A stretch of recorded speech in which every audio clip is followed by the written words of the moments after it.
ठीक है।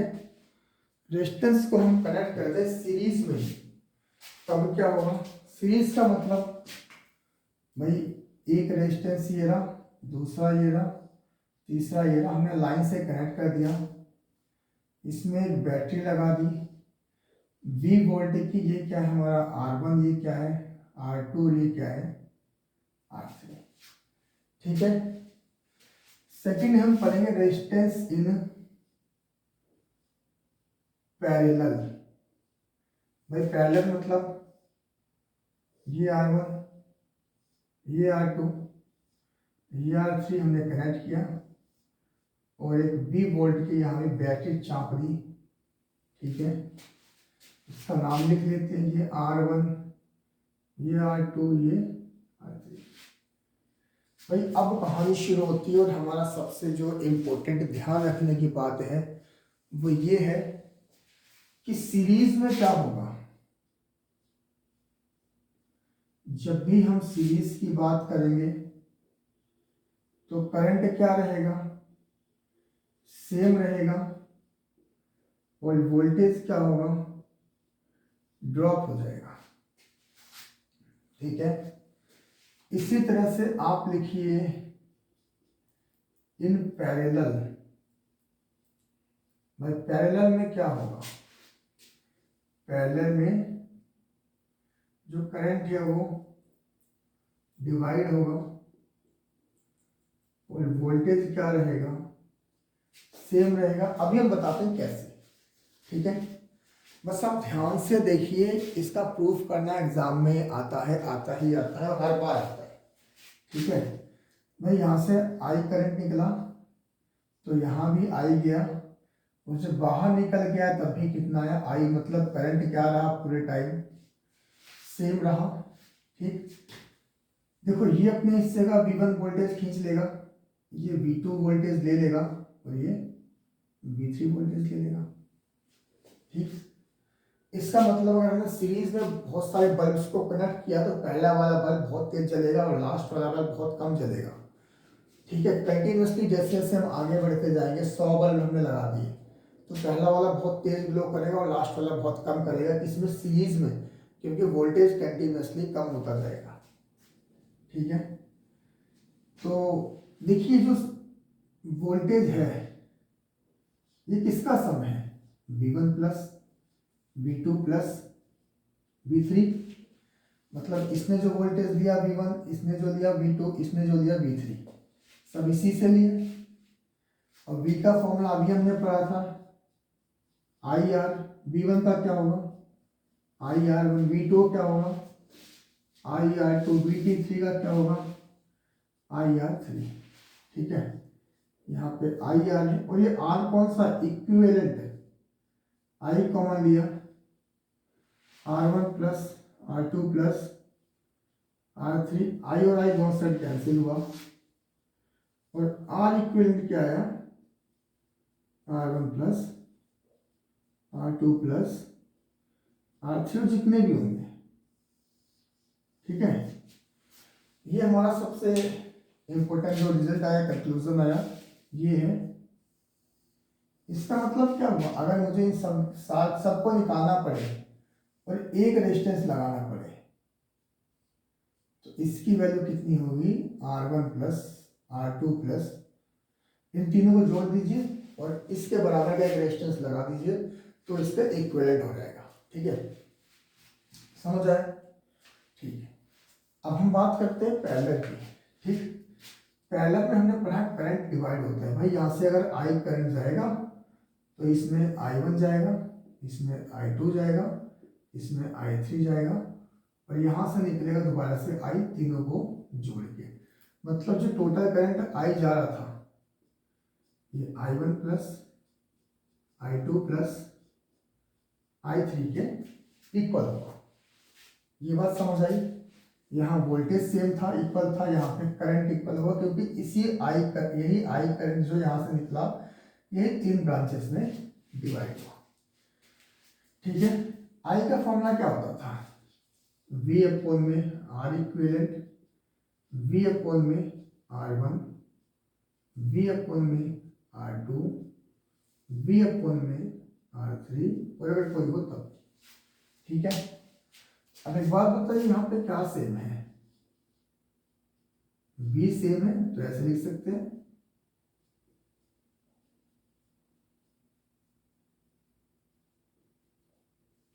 ठीक है। V से भी कैंसिल हो जाएगा, तो 1 अपॉन R इक्वलेंट किसके इक्वल आया, 1/R1, 1/R2, 1 में R3। बहुत ही इंपॉर्टेंट रिजल्ट है, कंक्लूजन है, जिसको आप याद रख सकते हैं, याद रखना ही पड़ेगा और एग्जाम में पूछा जाता है, ठीक है। इसको मैं मार्क कर देता हूँ मोस्ट इम्पोर्टेंट, और मोस्ट इम्पोर्टेंट सीरीज और पैरेलल का या तो क्वेश्चन या तो डेरिवेशन हर साल एक जरूर आती है, तो आप लोग इसको नोट डाउन कीजिए। उसके बाद हम अपना आगे टॉपिक कंटिन्यू करेंगे, ठीक है। क्या दिख नहीं रहा, दिख तो रहा नीचे का दिख रहा है, मैं थोड़ा सा हिला देता हूँ स्टैंड को, ओके अब दिख रहा है, ठीक है। तो आप लोग इसको नोट डाउन कीजिए।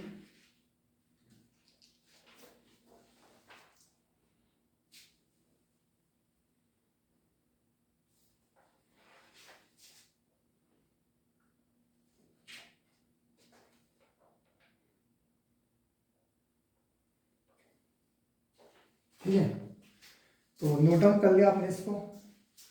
इसके बाद हमारा एक टॉपिक आता है डोमेस्टिक इलेक्ट्रिकल सर्किट। देखिए उसमें कुछ समझाने का है सब कुछ, ठीक है, लिखना तो कुछ है नहीं। कौन सा सर्किट आता है, डोमेस्टिक सर्किट, डोमेस्टिक सर्किट। भाई ये कौन सी बला है, देखो डोमेस्टिक सर्किट हमारे सबके घर में वायरिंग होती है, ठीक है। मैं काम करता हूँ, ये बनाता हूँ एक रूम, ये बनाता हूँ सेकेंड रूम। हमारे घर में 2 कमरे हैं, ठीक है। यहाँ से बाहर से इलेक्ट्रिक बिजली की तार आई और ये हमारा बोर्ड है, यहाँ से बिजली की तार आई और ये हमारा बोर्ड है, ठीक। मैं काम करता हूँ, एक तार यहाँ से ले जाता हूँ यहाँ तक, ये तो यहाँ मैंने क्या किया, बल्ब लगा दिया, यहीं से मैंने एक फैन लगा दिया, यहाँ मैं दूसरा बल्ब लगा दिया, है ना, यहाँ पे मैंने एक और लाइट लगा दी, यहाँ मैंने एक और लाइट लगा दी, और यहाँ पे मैंने एक और बोर्ड लगा दिया, कुछ मुझे जरूरत पड़ेगी तो, है ना। हमारी तार बच गई। आप लोगों ने अपने घर के अंदर बोर्ड देखा, बोर्ड जो इलेक्ट्रिसिटी का बोर्ड होता है उसमें बहुत सारी तारें डली होती है, मोटी सी बंडल, हर स्विच में से एक तार। ये तो हमारा काम सिंपल हो गया, सीरीज सर्किट बन गया। हमने अपने घर में एक ही तार से सारे कनेक्शन दे दिए। अभी हमने पढ़ा था सीरीज में होगा क्या, ये बल्ब तो बहुत तेज जलेगा, लेकिन यहां तक आते आते बल्ब हमारा डिम हो जाएगा, ठीक है। मतलब वोल्टेज कंटिन्यूअसली कम होता जाएगा, ड्रॉप होता जाएगा। जैसे जैसे हम आगे बढ़ेंगे, जो लास्ट वाली डिवाइस होगी उसको कम वोल्टेज मिलेगा, पहले वाले को सबसे ज्यादा मिलेगा, पहली बात। भाई दूसरी बात क्या होगी, दूसरी बात ये होगी कि यहां से हमने स्विच ऑफ किया तो ये सारा बंद हो जाएगा, समझ आया, ठीक है। अब एक पैरेलल वाले में अब मैं यहीं से हमने एक तार यहाँ से ले गए, हमने बल्ब लगाया, फैन का तार हमारा यहाँ से गया, यहाँ फैन लगाया कमरे के बीच में, ये सॉकेट का तार यहाँ से दोबारा गया है, एक और बल्ब चाहिए हमें, यहाँ से एक और तार गया है ना, एक बल्ब हमें यहाँ चाहिए तो एक यहाँ से एक और तार गया है। भाई इन सब से क्या होगा, इन सब के यहाँ पे स्विच लगे हुए हैं, अगर ये हमने बंद कर दिया तो क्या बाकी पे कोई असर पड़ेगा, नहीं पड़ेगा। एक फूक गया तो क्या बाकी पे कोई असर पड़ेगा, नहीं पड़ेगा। और इनको वोल्टेज भी क्या मिलेगी, सबको बराबर मिलेगी, क्योंकि अभी हमने पढ़ा था पैरेलल में वोल्टेज सेम होता है। तो हम अपने घर में पैरेलल कनेक्शन करते हैं, सीरीज कनेक्शन बिल्कुल नहीं करते। नुकसान मैंने आपको बताया, वोल्टेज कंटिन्यूअसली ड्रॉप होता है, एक बंद करोगे तो सब कुछ बंद हो जाएगा, एक फूकेगा तो सबके फूकने के चांसेस बढ़ जाएंगे। पहला डिवाइस अगर बंद हो गया तो आगे कोई भी नहीं चलेगा, ठीक है। तो ये हमारा डोमेस्टिक इलेक्ट्रिकल सर्किट है। इसके डिसएडवांटेज और एडवांटेज लिखने को आते हैं, हमारे घर में इलेक्ट्रिकल सर्किट कैसा होना चाहिए, ठीक है, ओके। तो आई थिंक आपको समझ आ गया होगा कि हम डोमेस्टिक इलेक्ट्रिकल सर्किट में पैरेलल कनेक्शन देते हैं। पैरेलल कनेक्शन मतलब हर चीज के लिए अलग स्विच, हर चीज के लिए अलग वायर, ठीक है। उसके बाद आप लोग आइए, उसके बाद हमारा है पावर, ठीक। पावर क्या होता है भाई, इससे पहले आपने पावर पढ़ा होगा। पावर क्या होता था भाई, मैं 1 घंटे में 10 ईंटें तोड़ता हूँ, मेरा दोस्त 1 घंटे में 50 ईंटें तोड़ता है। पावर किसकी ज्यादा है? उसकी। क्यों? उसने काम बहुत ज्यादा किया। तो पावर का फॉर्मूला यहाँ भी वही होता है, electrical work done per unit time is known as power. Power का फॉर्मूला हमने पहले ही पढ़ा था, work done per unit time. बस यहाँ पे क्या जाता है, electrical work done per unit time is known as power. मतलब जो इलेक्ट्रिकल वर्क हमारा डन हो रहा है, इलेक्ट्रिकल वर्क हो रहा है पर यूनिट टाइम, उसको क्या बोलते हैं हम लोग? पावर बोल देते हैं, ठीक है। ओके, तो देखो वर्क डन की यूनिट क्या होती है? जूल। टाइम की क्या होती है? सेकंड। तो इसकी यूनिट क्या होगा? जूल पर सेकंड। या फिर इसी की यूनिट क्या होती है? वॉट, जो कि हमारी एसआई यूनिट होती है। इसको याद रखना आप लोग, ठीक है। तो पावर का फॉर्मूला हमने क्या पढ़ा? वर्क डन अपॉन में टाइम, ठीक। अच्छा, अब दोबारा से ये डिफाइन करने के लिए आता है कि भाई डिफाइन करो 1 वाट। 1 वाट क्या होगा? डिफाइन करो भाई। 1 वाट क्या होगा? अगर 1 जूल वर्क डन हो रहा है 1 सेकेंड में, तो उसको क्या बोलते हैं? पावर कंज्यूम में 1 वाट। कोई भी इलेक्ट्रिकल डिवाइस अगर 1 सेकेंड में 1 जूल काम कर रही है, तो उसको क्या बोलते हैं? 1 वाट पावर, ठीक है। ये भी मोस्ट इंपोर्टेंट और एग्जाम में आता है डिफाइन करने के लिए।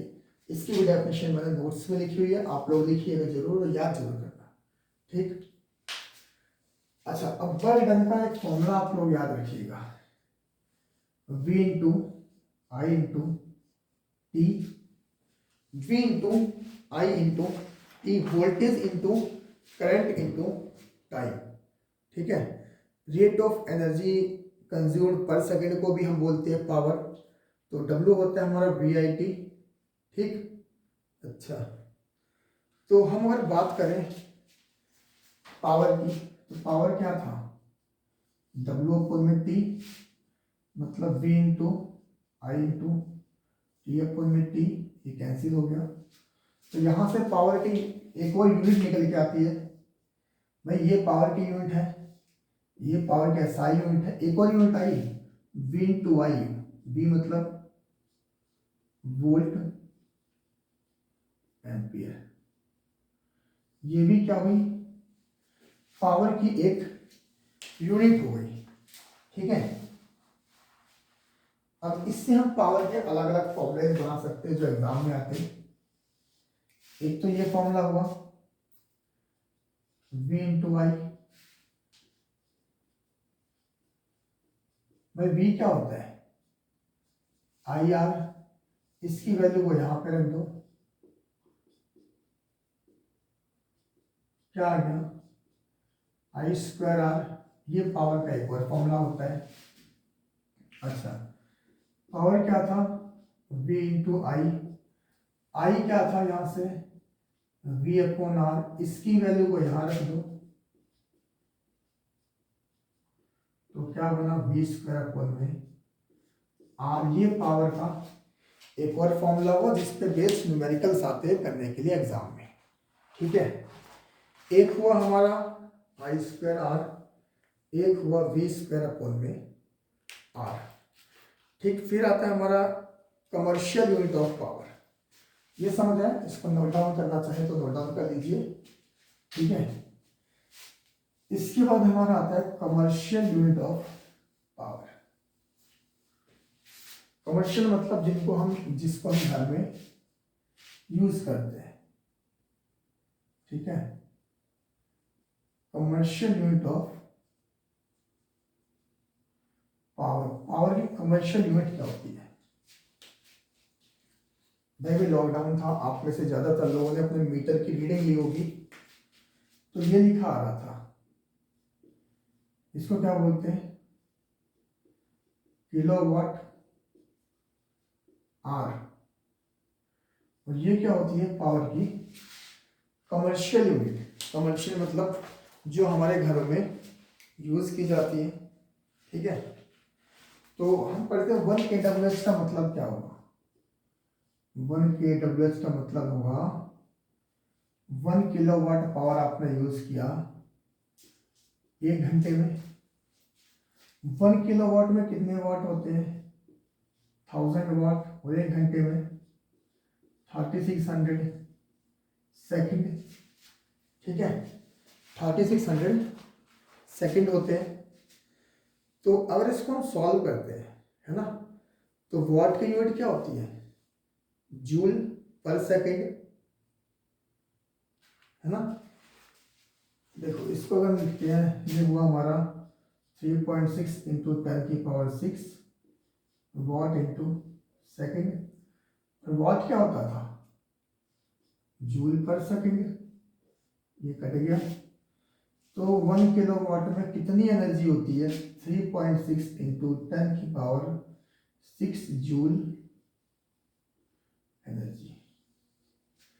मोस्ट इंपोर्टेंट टॉपिक है, ये भी हमारा ड्राइव करने के लिए आता ही आता है, ठीक है, कि पावर की कमर्शियल यूनिट्स को ड्राइव करिए क्या होता है, ठीक।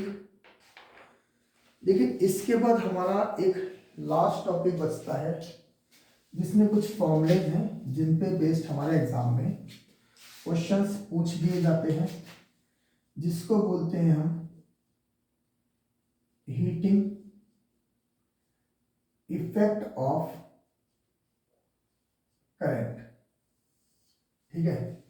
Heating effect of current. भाई हीटिंग इफेक्ट क्या होता है, आपको पता है, जब भी किसी भी वायर से करंट प्रोड्यूस होता है तो ये क्या छोड़ेगा अपने चारों तरफ, हीट।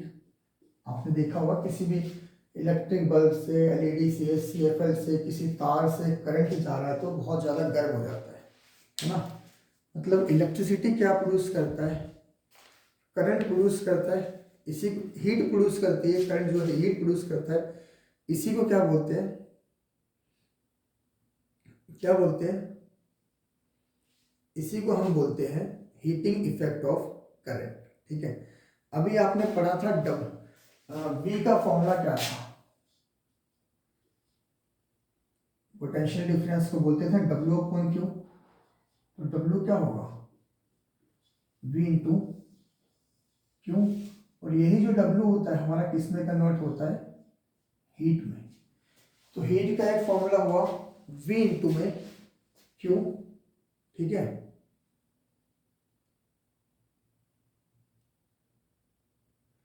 और क्यू का फॉर्मूला क्या होता था, आई इंटू टी। और वी का क्या होता था, आई इंटू आर। तो हीट का फॉर्मूला क्या हुआ, आई स्क्वायर आर टी। बहुत ही इंपॉर्टेंट क्वेश्चन है, ठीक है। हीट का एक फॉर्मूला बना हमारा आई स्क्वायर आर टी, ठीक। और दूसरा फॉर्मूला क्या हो सकता है हमारा हीट का, बताइए। देखो आई स्क्वायर आर टी हमारा हीट का फॉर्मूला हुआ। अब होगा तो लगे आप इसकी वैल्यू को चेंज कर सकते हैं। जैसे आई क्या होता है, देखो B equal to I R होता था, आई क्या होगा, बी अपॉन में आर हो जाएगा। तो यहाँ पे हम रखें बी स्क्वायर अपॉन में R square into R T. तो इससे ये कट जाएगा, एक फॉर्मूला यही बनता है बी स्क्वायर टी अपॉन में आर। ये भी हमारा किसका फॉर्मूला हुआ, हीट का फॉर्मूला हुआ, ठीक है। इसका मतलब कि जो हीट है हमारी आई के स्क्वायर पर डायरेक्टली प्रोपोर्शन है, आर पे प्रोपोर्शन टी, ठीक है। ये हमारे अलग अलग फॉर्मूले होते हैं जिनका हम यूज कर सकते हैं अपने क्वेश्चंस को करने में, ठीक है। तो इसी के साथ इतना हमारा चैप्टर है, इसके हम न्यूमेरिकल की अलग से एक्सरसाइज करेंगे, अलग से प्रैक्टिस करेंगे, ठीक है। तो चैप्टर की थ्योरी में इतना ही है, और आप लोगों को चैप्टर थोड़ा बहुत कुछ समझ आया हो तो लाइक, सब्सक्राइब और शेयर जरूर कीजिएगा। जय हिंद, जय भारत। आप नोट डाउन कीजिए और मेरे साथ लगे रहिए, ठीक है। मैं आपको उम्मीद क्या, मैं आपको विश्वास और गारंटी दिलाता हूँ कि आप अगर मेरे साथ पढ़ेंगे तो बोर्ड्स में आपके बहुत अच्छे मार्क्स आएंगे, ठीक है। हम सिर्फ टू द पॉइंट पढ़ेंगे, जो क्वेश्चंस पूछे जाते हैं बोर्ड में सिर्फ वही, और नोट्स मैं आपको प्रोवाइड करवाऊंगा। आप वीडियो को पॉज करके साथ साथ में पहले नोट्स लिखें, उसके बाद थ्योरी पढ़ें। आप थ्योरी पढ़ेंगे तो आपको नहीं समझ आएगा। वीडियो में सबसे पहले आप नोट्स को नोट डाउन करें, उसके बाद पढ़ते चले और करते चले, ठीक है। तो धन्यवाद, थैंक यू, गुड नाइट, जय हिंद, बाय।